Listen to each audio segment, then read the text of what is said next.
الحمد لله الذي نزل الفرقان على عبده ليكون للعالمين نذيرا الذي جعل في السماء بروجا وجعل فيها سراجا وقمرا منيرا الذي جعل الليل والنهار خلفة لمن أراد أن يذكر أو أراد شكورا ونشهد أن لا إله إلا الله وأن محمدا عبده ورسوله أرسله بالحق بشيرا ونذيرا وداعيا إلى الله بإذنه وسراجا منيرا أما بعد فقد قال الله تبارك وتعالى في كلامه المجيد وفرقانه الحميد أعوذ بالله من الشيطان الرجيم وسارعوا إلى مغفرة من ربكم وجنة أرضها السماوات والأرض أعدت للمتقين وقال رسول الله صلى الله عليه وسلم نعمتان مغفور فيهما كثير من الناس الصحة والفراغة وقال تعالى في شان حبيبه محمد رسول الله صلى الله عليه وسلم آمرا وحاكما إن الله وملائكته يصلون على النبي يا أيها الذين آمنوا صلوا عليه وسلموا تسليما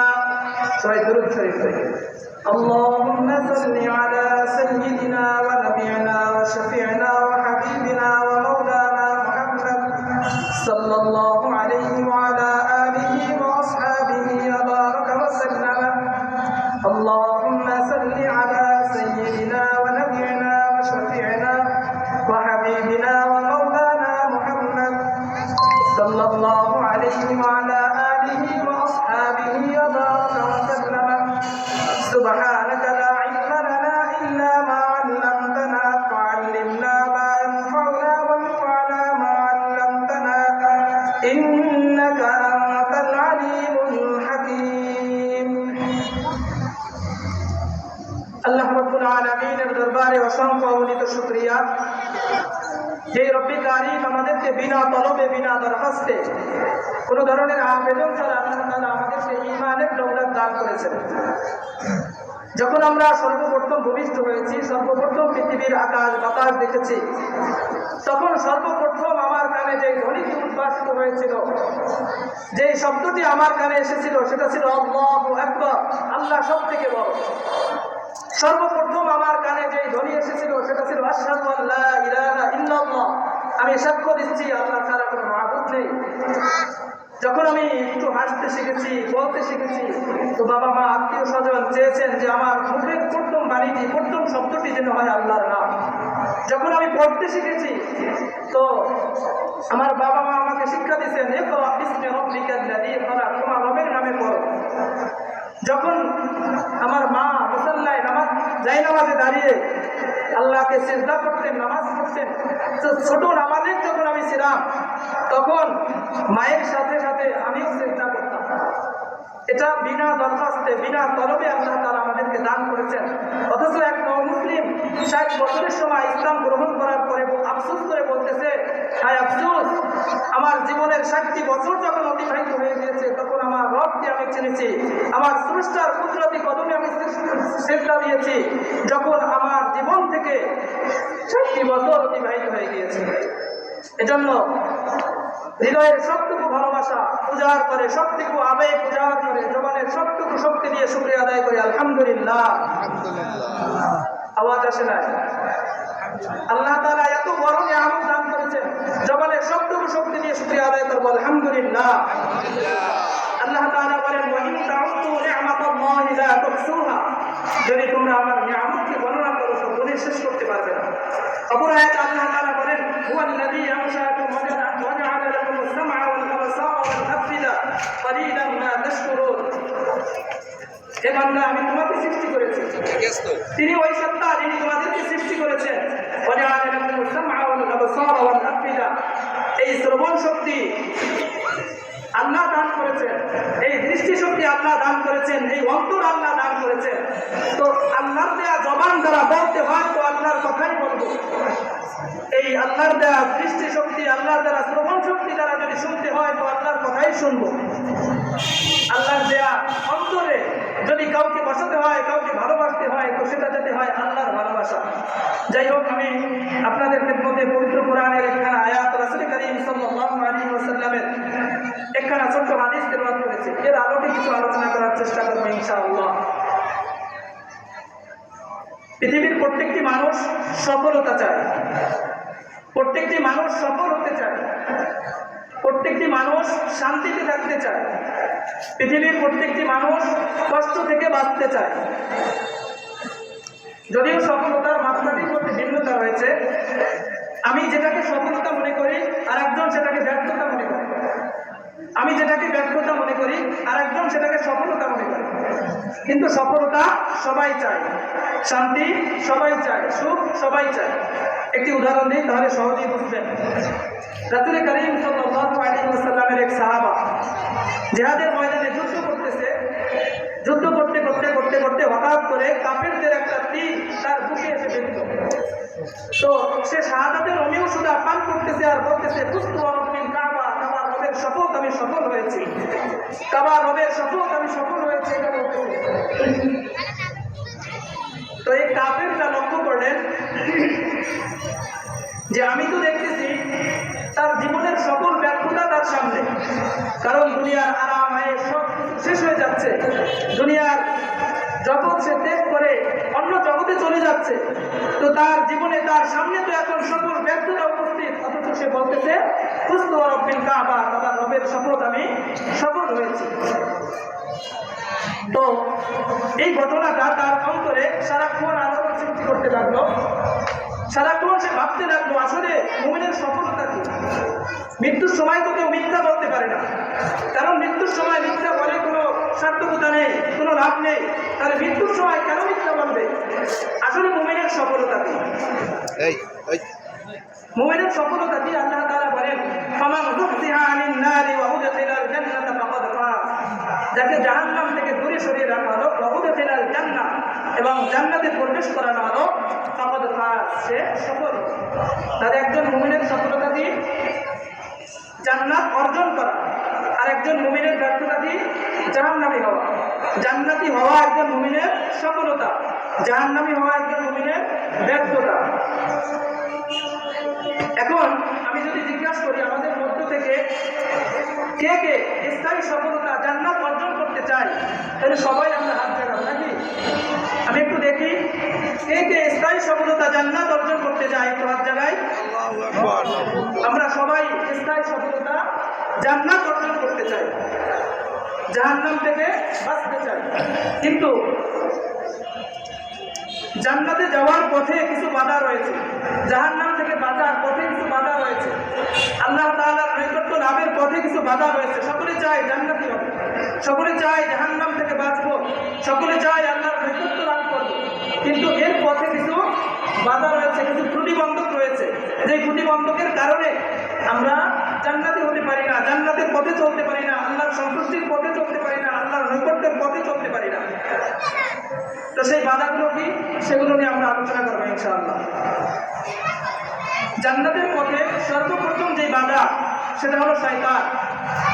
আমরা জান্নাতে যেতে চাই, সর্বপ্রথম বাধা কি বলেন? সর্বপ্রথম বাধা কি? শয়তান।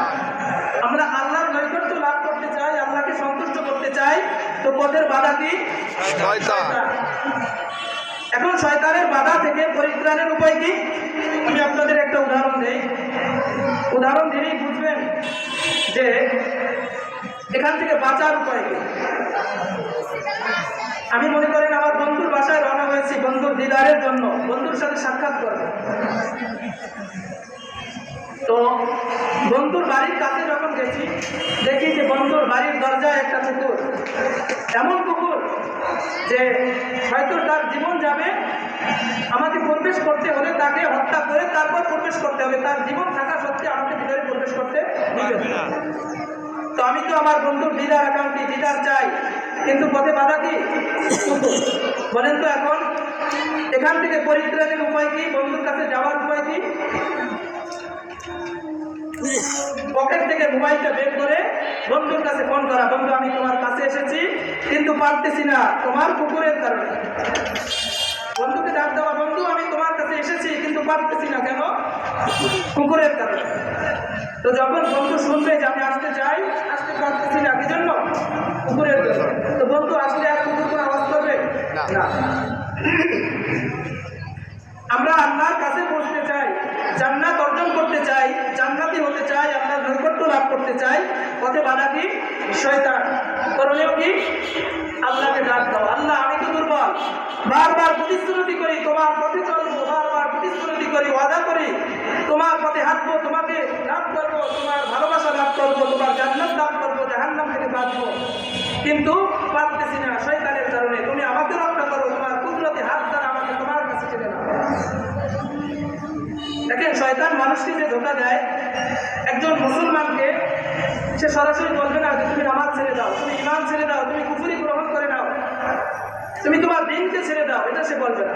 কারণ জানে একজন মুমিনকে যদি আমি বলি তুমি নামাজ ছেড়ে দাও, সে আমার কথা শুনবে না, সে প্রত্যাখ্যান করবে।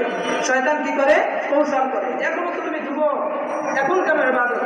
অনেক সময় আছে, পরবর্তীতে ইবাদত করবে। এখন সম্পদ আছে, এনজয় করে নাও জীবনটাকে, পরবর্তীতে ইবাদত করবে। এখন টাকা পয়সা নাই, শহরে মাথা গোজার মধ্যে একটা বাড়ি করে নাও, চলার মতো আলিশান একটা গাড়ি করে নাও, তারপর তুমি নেক আমল করবে। রাসূল কারীম সাল্লাল্লাহু আলাইহি ওয়াসাল্লাম এই বিষয়গুলোকে সুন্দরভাবে হাদিসের মধ্যে উল্লেখ করেছেন। রাসূল কারীম সাল্লাল্লাহু আলাইহি ওয়াসাল্লাম বলেন, বাদিরু বিল আমালি সাবআন হাল তানতাদিরুনা ইল্লা ফাকরান মুসিয়ান আও দিনান মুতবিয়ান আও মারাদান মুফসিদান আও হারামান মুফান্নিদান আও মাউতান মুদহিসান আও বিদ-দাজ্জাল ফাশাররু গায়িবিন ইউনতাযারু ওয়া বিস-সাআ ফাস-সাআতু আদহা ওয়া আমর। রাসূল কারীম সাল্লাল্লাহু আলাইহি ওয়াসাল্লাম বলেন, তোমরা 7 জিনিসের পূর্বে নেক আমল করে নাও। হাল তানতাদিরুনা ইল্লা ফাকরান মুসিয়া, তুমি কি এমন দরিদ্রতার ভয় করছো যে এই দরিদ্রতা তোমাকে সব কিছুকে ভুলিয়ে দিবে? এমন দরিদ্রতার অপেক্ষা তুমি করছো যে এখন টাকা পয়সা আছে, এখন তুমি চাইলেই সৎকা করতে পারবে, এখন তুমি চাইলেই নেক আমল করতে পারবে, আল্লাহর পথে তোমার টাকাগুলো খরচ করতে পারবে। দরিদ্রতার অপেক্ষা করো না, যখন দরিদ্রতা আসবে তুমি তখন চাইলেই নেক আমল করতে পারবে না, চাইলেই দান সৎকা করতে পারবে না। এই জন্য এখন টাকা পয়সা আছে, এখনই তুমি নেক আমল করে নাও। আও হেনার মতো হইয়া, নাকি তুমি এমন ধনাত্মতার অপেক্ষা করতেছো মধ্য দেয়া, যে ধনাত্মতা তোমাকে সব সীমা লঙ্ঘনকারী বানিয়ে দেবে। তুমি ভাবতেছো এখন তো আমার হাতে টাকা নেই, তো কিছু টাকা পয়সা করে নেই, শহরে মাথা গোজার মতো একটা বাড়ি করে নেই, একটা গাড়ি করে নেই, ছেলেটা বিবাহ দিয়ে নেই, মেয়েটা বিবাহ দিয়ে নেই, তারপরে যে কামল করবো না, এই অপেক্ষায় থেকো না। যখন তোমার কাছে সম্পদ আসবে তখন তুমি সীমা লঙ্ঘনকারী হয়ে যাবে, দর্পিত হয়ে যাবে, তখন তুমি চাইলেই নেক আমল করতে পারবে না। এই জন্য এখনই নেক আমল শুরু করে দাও। আও মারাদান মুফসিদান, নাকি তুমি এমন অসুস্থতার অপেক্ষা করতেছো যে অসুস্থতা তোমাকে জরা জীর্ণ করে দিবে, সব কিছুকে ভুলিয়ে দিবে। এখন সুস্থ আছো, চাইলেই সারা রাত জেগে ইবাদত করতে পারবে, এখন চাইলেই তুমি হেঁটে মসজিদে যেতে পারবে, কিন্তু যখন অসুস্থতা এসে যাবে তখন তুমি চাইলেই নেক আমল করতে পারবে না। এজন্য এখনই তুমি নেক আমল করে নাও, এখনই নেক আমল করার সময়, এখনই নেক আমল করে নাও। আও মাউতান মুদহিসান, নাকি তুমি এমন মৃত্যুর অপেক্ষা করতেছো যে মৃত্যু হঠাৎ এসে যাবে। হয়তো তুমি তখন দুনিয়ার কোনো কাজে ব্যস্ত থাকবে, হয়তো তুমি তোমার কাছে টাকা করতে থাকবে, হয়তো তুমি তোমার চোখের খেয়ানত করতে থাকবে, এই অবস্থায় তোমার মৃত্যু এসে যাবে। হয়তো বা তুমি দুনিয়ার কোনো কাজে ব্যস্ত থাকবে, হয়তো তুমি মদের আসরে থাকবে, জুয়ার আসরে থাকবে, বন্ধুদের আসরে থাকবে, তখন তোমার মৃত্যু এসে যাবে। তো মৃত্যু আসার আগেই তুমি নেক আমল করে দাও। রাসূল কারীম সাল্লাল্লাহু আলাইহি ওয়াসাল্লাম এই হাদিসের মূল মাকসাদ হলো, রাসূল কারীম সাল্লাল্লাহু আলাইহি ওয়াসাল্লাম বলেন, কোন জিনিসের জন্য অপেক্ষা না, এখন সুযোগ আছে, তুমি যেই অবস্থায় আছো সেই অবস্থায় নেক আমল শুরু করে দাও। হযরত আব্দুল্লাহ ইবনে ওমর রাদিয়াল্লাহু তাআলা আনহু বলেন, ইদা আসবাহতা ফালা তানতাবিরিল মাসাআ ওয়া ইদা আমসাইতা ফালা তানতাবিরিস সাবাহা ফাকুদ মিন সিহহাতিকা লিসাকামিকা ওয়া মিন হায়াতিকা লিমাউতিকা। যখন তুমি সকালে উপনীত হও তখন আর সন্তান অপেক্ষা করো না যে সন্তান আসলে আমি নেক আমল করব, বরং এখনই তুমি নেক আমল শুরু করে দাও। ওইদা আমসাইতা ফালা তামতাদিরিস সাবাহা, আর যখন তুমি সন্ধ্যায় উপনীত হও তখন এই অপেক্ষা করো না যে আগামীকাল আসবে, সকাল আসবে, নতুন একটা ভোর আসবে, তখন আমি আবার নতুন করে জীবনকে শুরু করব, নতুন করে জীবনকে সাজাবো না। তুমি এই অপেক্ষাই করো না। তখন তুমি তোমার সুস্থতার জীবন থেকে অসুস্থতার জীবনের জন্য কিছু পুঁজি, কিছু পাথেও সংগ্রহ করে রেখে দাও। অমিন হায়াতিকালি মাউতিকা, এবং তোমার হায়াত থেকে তোমার মৃত্যুকালীন সময়ের জন্য কিছু রেখে দাও। হযরত হাসান বসরি রাহিমাহুল্লাহ তাআলা বলেন, ইয়া ইবনা আদম ইয়্যাকা ওয়াত তাসরিফা ফাইন্নাকা বিয়াউমিকা ওয়া লাস্তা বিগাদ, ফাইয়াকুন গাদুন লাকা ফাকুন ফি গাদিন কামা কুনতা ফিল ইয়াউম ওয়া ইল্লা আন তানদাম আলা মা ফাররাততা ফিল ইয়াউম। হে বনি আদম, তুমি গরিবসী থেকে বেঁচে থাকো, আজ না কাল, কাল না পরশু না তরশু, গরিবসী থেকে বেঁচে থাকো। ফাইন্নাকা বিয়াউমিকা, কারণ তুমি আজকের জন্য, তুমি আজকের লোক, আগামীকালটা তোমার জন্য না।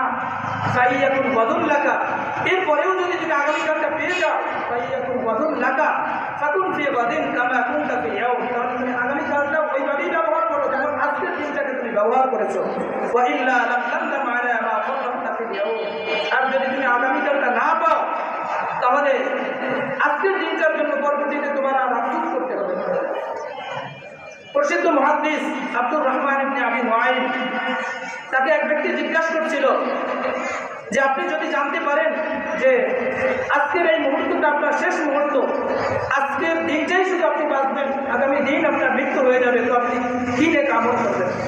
প্রশ্নকারীর উদ্দেশ্য ছিল যে মৃত্যুর সময় তো মানুষ অল্প সময়, এই সময় তো সব থেকে গুরুত্বপূর্ণ যে ইবাদত সেগুলো সে করবে, তো আমি তার থেকে সেই ইবাদতটা শিখবো, আমার জীবনেও সেই ইবাদতটা নিয়ে আসার চেষ্টা করব। তো আব্দুর রহমান ইবনে আবি নুআইম যে প্রশ্নের উত্তর দিয়েছিলেন স্বর্ণাক্ষরে লিখে রাখার মতো, স্বর্ণাক্ষরে লিখে রাখলে মুছে দিতে পারে, হৃদয় আয়নায় অঙ্কিত করে রাখার মতো কথা বলেছিলেন। তিনি বলেছিলেন, আমি দৈনন্দিন যেই নেক আমল করি, দৈনন্দিন যেই কাজ করি, তার মধ্যে একটা কাজ বাড়ানোর কোনো সুযোগ নেই, একটা কাজ কমানোর কোনো সুযোগ নেই। দৈনন্দিন আমি যেই কাজগুলো করে থাকি সেই কাজগুলোই আমি করব, কারণ আমার প্রত্যেকটা জীবনের সেকেন্ডে, প্রত্যেকটা মুহূর্তকে আমি মনে করি আমার জীবনের শেষ মুহূর্ত। এই জন্য আমি আমার জীবনকে ওইভাবেই সাজিয়েছি, আমার জীবনের রুটিন আমি ওইভাবেই করে নিয়েছি যে প্রত্যেকটা মুহূর্ত আমার জীবনের শেষ মুহূর্ত। হযরত ওমর ইবনে আব্দুল আজিজ রাহিমাহুল্লাহ তাআলা বলেন, ইন্নাল ইয়াওমা ওয়াল লাইলা ইয়ামালানি ফিকা ফা'মাল ফীহিমা, দিন রাত তোমার মধ্যে আমল করতেছে, কাজ করতেছে, তোমার কালো চুলগুলো সাদা করে দিচ্ছে, তোমার কালো দাড়িগুলো সাদা করে দিচ্ছে, তোমার সেই বাহুতে যে শক্তি, সেই শক্তিকে দুর্বল করে দিয়েছে। তুমি দীর্ঘ পথ হাঁটতে পারতে, এখন চাইলেই হাঁটতে পারো না, তোমার মাজা নিয়ে তুমি দাঁড়াতেই পারো না। তো দিন রাত তোমার মধ্যে কাজ করতেছে, আমল করতেছে, তোমার যৌবন থেকে তোমাকে বৃদ্ধ বয়সে নিয়ে এসেছে। ফা'মাল ফীহিমা, এখন তোমার করণীয় কি? তোমার করণীয় হলো তুমিও এই দিন রাতের মধ্যে আমল করে কিছু পুঁজি সংগ্রহ করে নাও, কিছু পাথেও সংগ্রহ করে নাও। হযরত আব্দুল্লাহ ইবনে মাসউদ রাদিয়াল্লাহু তাআলা আনহু বলেন, মা নাদিমতু আলা শাইইন নাদামি আলা ইয়াউমিন গরাবাত শামসুহু ওয়া নাকাসা ফীহি আজালি ওয়া লাম ইয়াজিদ আমালি। আমি কোনো জিনিসের উপরে এত আফসোস করি নাই যতটা আফসোস করেছি আমার ওই দিনের উপরে, যেই দিনের সূর্যটা ডুবে গেল, ওয়া নাকাসা ফীহি আজালি, এবং তার মধ্যে আমার বয়স কমে গেল, আমার হায়াত কমে গেল, ওয়া লাম ইয়াজিদ আমালি, অথচ আমার আমল বৃদ্ধি পেল না। আমার বয়স বাড়তেছে, 2025 শেষ হয়ে যাচ্ছে, অথচ আমার জীবনে কোনো পরিবর্তন আসছে না, নামাজের মধ্যে এখনো মন বসছে না, এখনো আল্লাহর সাথে সেই তার সম্পর্কে এখনো আমি কায়েম করতে পারিনি, আল্লাহর সাথে সম্পর্কে এখনো আমি সুদৃঢ় করতে পারিনি। রাসূল কারীম সাল্লাল্লাহু আলাইহি ওয়াসাল্লাম হাদিসের মধ্যে বলেন, লান তাযুলা কদামা আবদিন ইয়াওমাল কিয়ামাতি হাত্তা ইউসআলা আন আরবা'i হিসাব, কিয়ামতের দিন মানুষের কদম সামনে অগ্রসর হতে পারবে না, হাত্তা ইউসআলা আন আরবা'i হিসাব, যতক্ষণ না তাকে চারটা জিনিস সম্পর্কে জিজ্ঞাসা করা হবে। এক নম্বর আন আমরিহি ফীমা আফনাহু, তার জীবন সম্পর্কে জিজ্ঞাসা করবে যে তোমার জীবন তুমি কোথায় ব্যয় করেছো, তোমাকে দীর্ঘ সময় দিয়েছিলাম, এই জীবন তুমি কোথায় ব্যয় করেছো। ওয়ান শাবাবিহি ফিমা আবলাহু, তার যৌবন সম্পর্কে জিজ্ঞাসা করা হবে যে তোমার যৌবন তুমি কোন খাতে ব্যয় করেছো। যদিও জীবনের মধ্যে প্রথম যে প্রশ্ন জীবন সম্পর্কে জিজ্ঞাসা করা হবে, জীবনের মধ্যে যৌবন কালও ছিল, কিন্তু আলাদাভাবে আবার যৌবন কালকে উল্লেখ করেছেন, কারণ যৌবন কালের আলাদা গুরুত্ব রয়েছে, যৌবন কালের ইবাদতের আলাদা গুরুত্ব রয়েছে, এই জন্য যৌবন কাল সম্পর্কে আলাদাভাবে বলা হয়েছে। এক কবি বলেন, ইয়াসুরুল মার'উ মা যাহাবাল লায়ালি ওয়ালাকিন যাহাবুহুন্না লাহু যাহাবা। মানুষ আনন্দিত হয় যখন তার জীবন থেকে নতুন দিনে উপনীত হয়। ইয়াসুরুল মার'উ মা যাহাবাল লায়ালি, যখন তার জীবন থেকে একটি রাত্র অতিবাহিত হয়ে যায়, নতুন একটা ভোর পায়, তো পাখির একটা ভোর, ফুল ফোটা ভরে এসে আনন্দিত হয়, নতুন জীবন নিয়ে এসে সুখী হয়। কবি বলেন, আমি আমার যখন একটা রাত্র অতিবাহিত হয়ে গেল, তো আমি আনন্দিত হতে পারি না, কারণ যেই রাত্রটা আমার অতিবাহিত হয়ে গেল সেটা তো আমার জীবন থেকে চলে গেল। হাসান বসরি রাহিমাহুল্লাহু তাআলা বলেন, ইন্নাল ইয়াওমা ওয়াল লাইলা ইয়ামালানা ফীহিমা ফীহিমা, যে দিন রাত তোমার মধ্যে আমল করতেছে, যে তুমিও দিন রাতের মধ্যে আমল করে নাও। তো আমাদের জীবনের 2025 শেষ হয়ে যাচ্ছে, তো যার 24 বছর ছিল তা এখন 25 বছরে আমরা উপনীত হব, যার 9 বছর ছিল 10 বছর উপনীত হব, যার 59 বছর ছিল 60 বছর উপনীত হব। তো আজকে এখান থেকে আমরা শিক্ষা নিব যে আমার 60 বছরে আমি কি আমল করেছি, আল্লাহ তাআলার কাছে পেশ করার মতো আমি কি আমল দিয়ে যাচ্ছি, যেটা আমি আল্লাহর কাছে পেশ করতে পারবো। 60 বছরের জীবনে সবার জন্য তো করলাম, নিজের জন্য, পরিবারের জন্য, তো আল্লাহর জন্য কি করলাম। রাসূল করিম সাল্লাল্লাহু আলাইহি ওয়াসাল্লামের একটি হাদিস বলেই শেষ করছি। রাসূল করিম সাল্লাল্লাহু আলাইহি ওয়াসাল্লাম বলেন, ইয়াতবাউল হাইয়্যা সালাতাতুন ফায়ারজিউ ইসলাম ওয়া ইয়াবকা ওয়াহিদুন। মানুষের 3টি জিনিস তার সাথী থাকে, তার অনুসরণ করে। ইয়াতবাউ আহলুহু ওয়া মালুহু ওয়া আমালুহু, তার অনুসরণ করে তার পরিবার, তার সম্পদ, তার আমাল। ফায়ারজিউ ইসলামে, সেখান থেকে 2টা জিনিস ফিরে আসে। যখন মানুষ মৃত্যুবরণ করে তো সাথে সাথে তার মালের মালিকানা শেষ হয়ে যায়, আর তার আত্মীয় স্বজন যারা রয়েছেন তারা সর্বোচ্চ কবর পর্যন্ত যায়। তো ফায়ারজিউ ইসলামে আহলুহু ওয়া মালুহু, 2টা জিনিস চলে আসে, একটা হলো সম্পদ আর একটা হলো পরিবার। আর তার সাথে একটা জিনিস থাকে, সেটা হলো তার আমাল। এজন্য নিজের জীবন সম্পর্কে চিন্তা করা যে আমি আমার কবরের জীবনের জন্য, আখিরাতের জীবনের জন্য কি করে নিয়েছি। আল্লাহ তাআলা আমাদের সকলকে আখিরাতের জীবনের পথেও সংগ্রহ করে দুনিয়া থেকে বিদায় নেওয়ার তৌফিক দান করুন। ওয়া আখিরু দাওয়ানা আলহামদুলিল্লাহি।